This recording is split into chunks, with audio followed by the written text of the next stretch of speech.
जय सिया राम। राजा जनक ने उचित समय जानकर जब भाटों को बुलाया तो भाट सुंदर वचन बोले।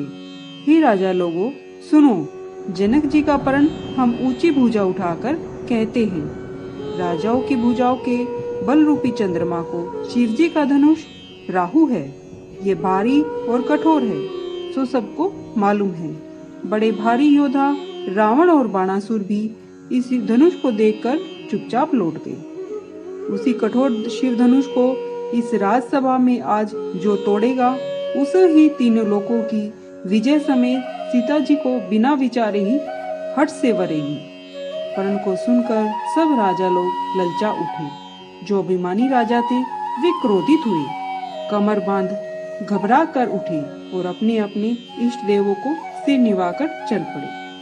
तमक कर शिव धनुष को देखते और फड़क पकड़ते और करोड़ों भांति से बल करते, तो भी धनुष नहीं उठता। जिन राजाओं के मन में कुछ ज्ञान है वे धनुष के पास नहीं गए। मूर्ख राजा झुंझला कर धनुष को पकड़ते, जब नहीं उठता तो लज्जा कर वापिस चले जाते। मानो वीरों की भुजाओं का बल पाकर धनुष और अधिक भारी हो रहा है।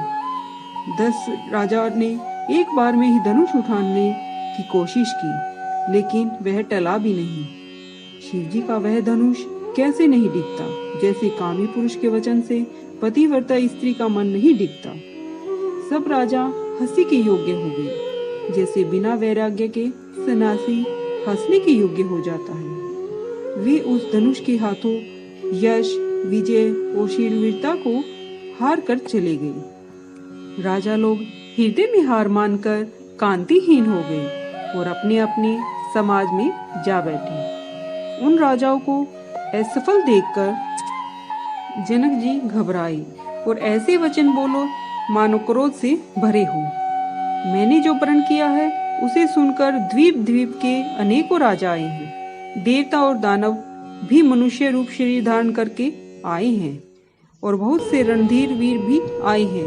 धनुष तोड़कर मनोहर राजकुमारी और बड़ी विजय और बहुत ही सुंदर कीर्ति को पाने वाला मानो ब्रह्मा ने रचा ही नहीं। कहो किसे यह भला नहीं लगता? किसी ने शिव धनुष को नहीं चढ़ाया। अरे भाई, चढ़ाना तो अलग रहा, तिल भर भूमि भी नहीं छुड़ा सका।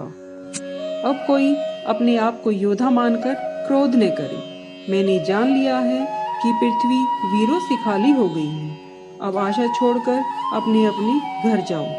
ब्रह्मा जी ने जानकी का विवाह लिखा ही नहीं है, उन जैसा कोई वर ही नहीं बनाया।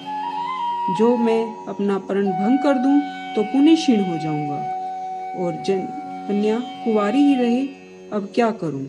हे भाई, जो मैं जानता कि पृथ्वी पर शूरवीर नहीं है तो मैं ऐसा प्रण लेकर अपनी हंसी नहीं करवाता।